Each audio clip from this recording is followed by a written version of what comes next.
Hi everybody, Chris here from Truly Holistic. How's everybody going? I haven't done a video for a while, and I wanted to post a video about the mind, okay? And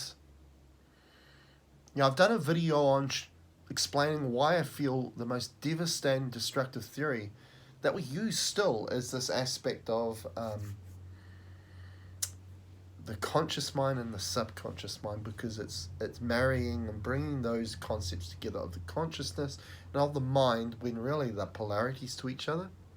And I think why we marry those up is because we've been so conditioned with this reality, a duality reality, right? The game of duality. And the game of duality is all about creating further conflict, okay? And hence it wants this reality for everybody to remain in that state of conflict, okay? And the biggest conflict of all is our internal conflict.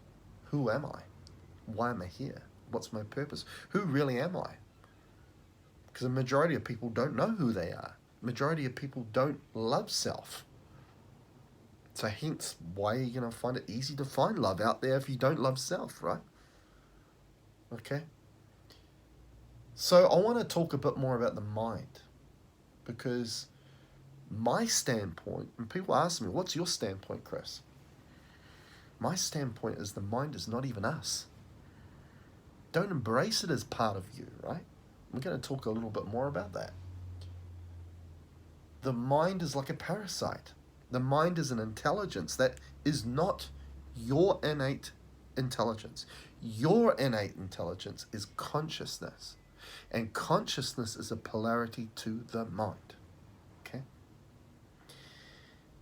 The way that we work on the human here at Truly Holistic was we see the human as like a computer. So I'm going to use an analogy in regards to that with the mind. So the way that I look at it, okay, the human is an interface, something for intelligence to access through it to then create reality. Because that's really our purpose. We're here to create reality. Not to observe reality, not to participate reality in what you've been conditioned to think you should be through the mentality of lack, but here to create. You are the creators. You're not the human and you obey to the gods. You are the God. But your creation ability is being manipulated for someone's own means, not you. And that's where the mind comes in. So let's come back to that analogy. You're an interface to allow intelligence through, an access point. You're a computer. So it's very much like me on my computer now, in front of me. Have a keyboard. I'm the user of this interface or computer. So ideally you want your soul, which is your innate, your closest aspect of your infinite consciousness, to be using this interface, this human form, to then create reality. But what happens is the mind is like a USB port on the side of you as a computer. It's like a side doorway, access way, to allow other intelligence to come in and use you. That's probably the key word there, actually, is to use you, because there is a manipulation being had, okay, where all of a sudden you are being used to use your creation ability, but in a sabotaging manner, where your reality doesn't become a reflection of your heart's desires, but instead becomes a reflection of what your mind wants you to fear. Okay? So that's it. I see the mind is not us. The mind is not us. Okay? So straight away, that drops that whole theory of conscious mind, subconscious mind. Doesn't resonate whatsoever. And you think about it, how many times, even healers, consciousness community, spiritual community, we just follow traits that were given to us. And when you really, really look at them without your duality eyes, which are conditioned and programmed, because with these duality eyes, we see a plane of reality that is so small, 0.0035% of the electromagnetic spectrum of light. And again, that is only the light, that spectrum of light we see for this reality. Outside this reality, it even extends even further. Okay, so we see a plane of observation. That's what science is. You read the summary of every paper done by science. Okay, double-blinded, controlled studies. The summary is always the same. We observe this, and we observe that. It may mean this, it may represent that. So the word may is uncertain. They are unsure why. They can't understand why they're observing what they are observing. So in science, because science is mainly a mind creation, mind is trying to limit you. So we have to take guesses into why we're observing what we're observing. So this observation reality, the sliver of reality that our duality eyes, two eyes, duality, is that clear, sees, is a plane of observation, which is like the effect to the cause. So we see the effect, but these eyes won't take us to the cause to that effect. Okay? The cause to that effect exists in a spectrum of reality that these eyes can't take us there. This eye can. Duality eyes, two eyes. One eye, singularity eye. Also, straight down the middle between two polarities. Neutrality. Neutrality, not duality. Neutrality. This is what I mean by rising above. Instead of trying to resolve duality's problems with duality solutions, let's just drop it. Let's drop these theories, these understandings that have not worked. Clearly haven't worked. Hasn't taken us to what we want to see, right? And everybody wants to see the same thing. We want to see peace. We want peace, we want love, we want light. Which is our essence, by the way. That's what we truly are. Okay? As a being. We're called human beings, but majority of people are human doing through the access of the mind. Being is only a state through consciousness. Okay? Not the mind. Okay? So what I want to get to is this awareness that in our vocabulary, we say mind all the time. I wonder why. Funny that. Okay? Because when we voice the word mind, we're using intention. How do we create reality? Through intention. Okay. So when we use the word mind, it is essentially attracting us to bind and connect to the mind, not consciousness. Okay. So let's use some examples here. When what I've learned about the mind, right, is that it's access point for these other intelligence, including AI, artificial intelligence. That's why humanity, as it believes its future is in artificial intelligence technologies. Because through the mentality of lack, as a little old human, we can't do that. We need this other artificial intelligence to come in here to advance us. Well, if we actually connected to the heart and connected to our true identity as infinite consciousness, we wouldn't need artificial intelligence. Okay? It's because we've been stuck in the mind. Okay?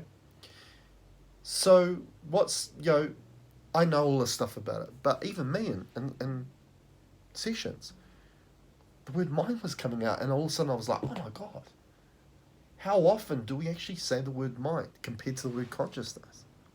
It's very much like if we bring the word mind and we bring the word control, they just gel together. It's like two pieces of puzzle that fit perfectly. But if we bring the word consciousness and the word control together, it just doesn't, the way it feels, doesn't fit. It's like two pieces of puzzle that just the opposites, they don't fit. Okay? Because the mind is control. Okay? It's not about there's the mind and there's mind control. No, the mind is control. It's just mind control. Okay. Well, consciousness is the polarity to that. Surrender is to surrender. Okay. Which is creating a state that we then allow a consciousness through, allow a light through. And for you healers out there, and for people that always have to be on this vicious cycle of clearing all the time, why you're having to do that is because you are not surrendering enough to create a state where you bring your light through and allow that passage of light to be there all the time, which means nothing, you just ascend. You levitate where you don't create attachments. You just flow. Okay? You don't create congestion. You flow. What creates congestion? What creates illness? What creates sickness? What creates attachments, entity attachments? All these other things that we need to continually clear? The mind. It's creating the blockages, creating the obstructions. Okay? So we need to drop it. Okay? We need to stop thinking that the mind is part of us, or an important part of us, or even using it in our vocabulary. We need to drop it. Okay? Just say the word mind. It feels dense, feels heavy. Consciousness is expansive. The mind is limiting. It's the most familiar jail cell you'll ever become familiar with, is the mind. Okay? Okay, so let's look in some terms. This is a perfect one I like to bring up, because it's so self-explanatory.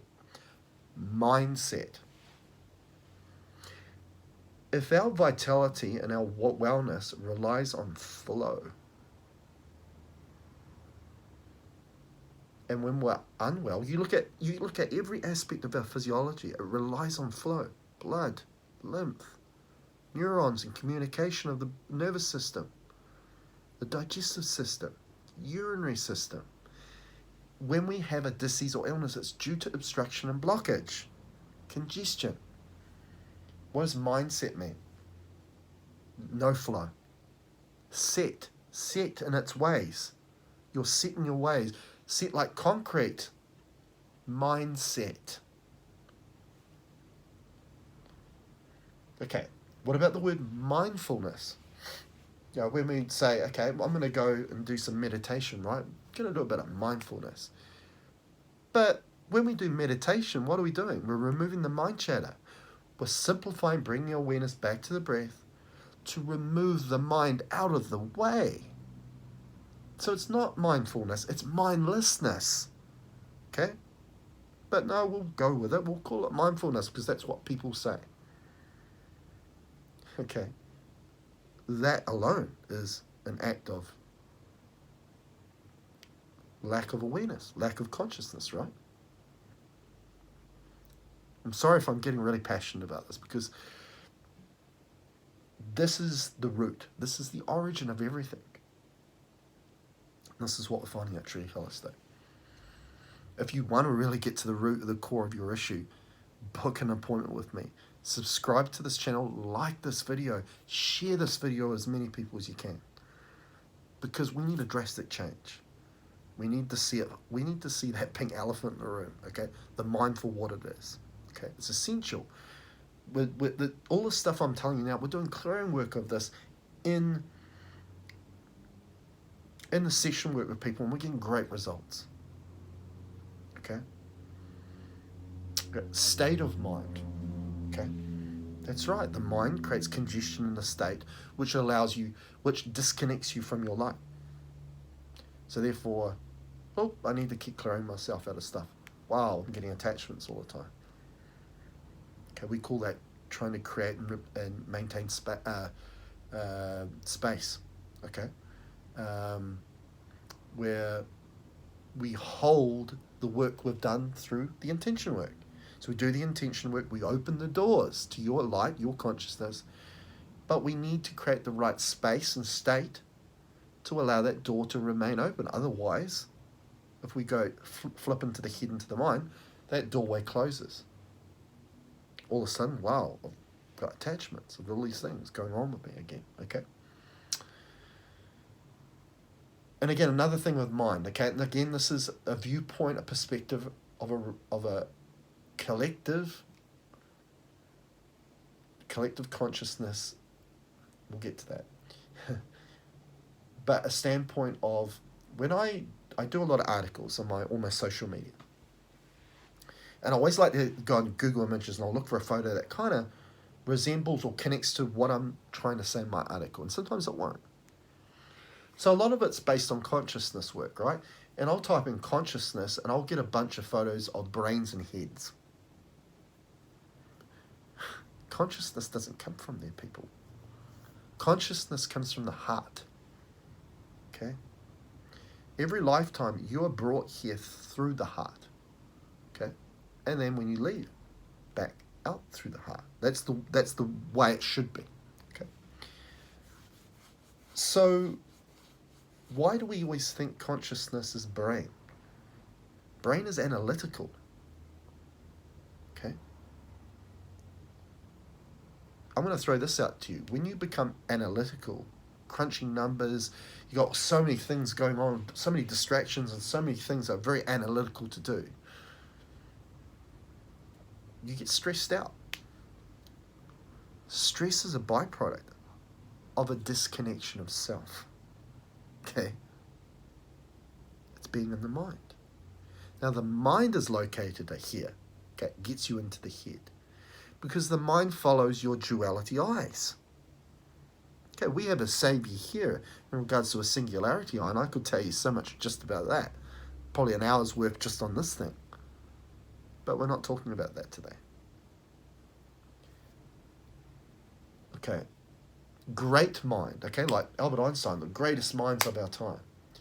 Now, Einstein, Tesla, all these people, what a lot of these people had in common, they isolated themselves from social norms and the collective. Hence, they saw things in a different way. So by disconnecting themselves from the social norms, all the things that the herd follow, okay, which is a hive mind, not a collective consciousness. They were great intuitive people, which came through consciousness. They brought something new, a new perspective, a new perception of reality, which came through consciousness, not from the mind. Okay?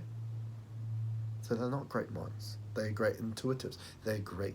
They achieved a connection within self that brought through wisdom that they needed and what they felt humanity needed. Okay? And we know the things about that, about truth, right? That it gets ridiculed first, right? Until it becomes accepted, not for all, but for some further down the line, because the mind can no longer cover that up or disclose that. Okay? Now, the mind is a master of distraction, deception, and manipulation. It runs the game of duality. Okay? In the game of duality, there is a number of aspects of game of duality, but we're going to do another video about that, so I won't get into that in great depth with that. But I really wanted to bring up this aspect of we really need to drop this whole perspective of the importance of the mind. Okay, we need to see that the mind is not us. Okay, we need to drop the word mind and all the aspects of how often we say the word mind out of our vocabulary. Because as I say, intention creates. So by using the vocabulary of mind and saying all these things like mindset, state of mind, mindfulness, forefront of my mind, great mind, get out of your mind, all these things, you're using intention to only allow the mind to become part of your awareness. Okay, so which disconnects you from your light, from your consciousness. Okay, so you need to be aware of that. I think we'll leave it there because, as I say, I've got another video coming up. We're going to go a little bit more in depth with this, but in a slightly different way, in relevance to some of the intelligence that the mind then allows in, who created the game of duality, who created the mind as well, okay, as a vehicle to control a so-called collective. And we'll talk a bit more about that too. Until next time, remember, subscribe to the channel. Click the notification button so you're aware that there's a new video coming out. Like the video. Share the video. Comment below. I'd love to hear your comments. Until next time.